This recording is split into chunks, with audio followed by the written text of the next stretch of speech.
دوستو، آج 1 جنوری ہے۔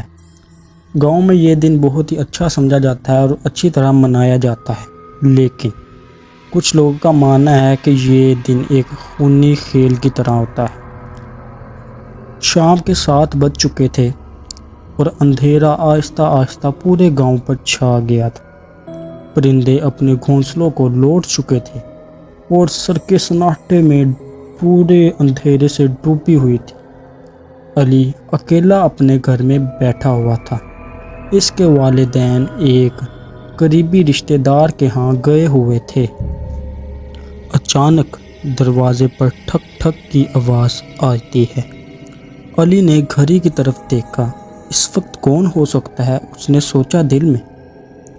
وہ دروازے کے قریب گیا، لیکن اس نے دروازہ نہیں کھولا۔ پھر آواز آئی دوبارہ سے، علی دروازہ کھولو، علی دروازہ کھولو۔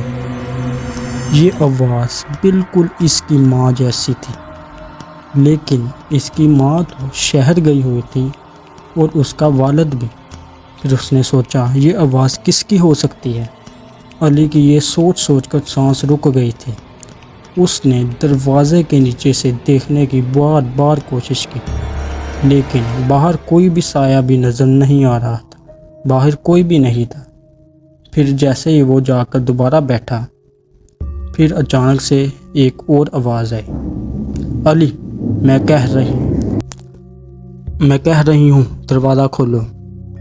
بار بار یہ آواز آنے لگی اور علی بہت ہی ڈر چکا تھا۔ اب آواز میں بہت زیادہ غصہ تھا۔ علی پیچھے ہٹ گیا۔ اس نے قرآن کی تلاوت شروع کر دی۔ جیسے ہی اس نے یاسین کی 3 آیت پڑھی، دروازہ خود بخود کرک سے کھلا اور باہر کوئی نہیں تھا۔ لیکن جیسے ہی وہ دروازہ بند کرنے گیا، دروازے کے پیچھے ایک عورت کھڑی تھی۔ اس کا چہرہ سیاہ، آنکھیں خون کی طرح سرخ اور زبان اتنی لمبی کہ زمین کو چھو رہی تھی۔ جیسے ہی علی نے اس کو دیکھا، علی کی چیخ پوری گلی میں گونجی۔ اس کے بعد کسی نے علی کو دوبارہ نہیں دیکھا۔ پتہ نہیں وہ اس دن سے کہاں غائب ہو چکا تھا۔ اگر آپ نے بھی یہ کہانی سنتے ہوئے کوئی سرسراہٹ محسوس کی ہے تو اس ویڈیو کو لائک کریں، سبسکرائب کریں اور کمنٹ میں بتائیں۔ اور اگر آپ میں ہمت ہے تو بتائیں آپ کی اگلی فلم کس وقت دیکھنا چاہیں گے اور کس ٹاپک پہ دیکھنا چاہیں گے، کیونکہ آنے والی ویڈیو میں اور ہارر سٹوریز ریسرچ کے بعد لے کر آتا رہوں گا۔ تو چلتا ہوں، ویڈیو کو لائک اور سبسکرائب کر دینا۔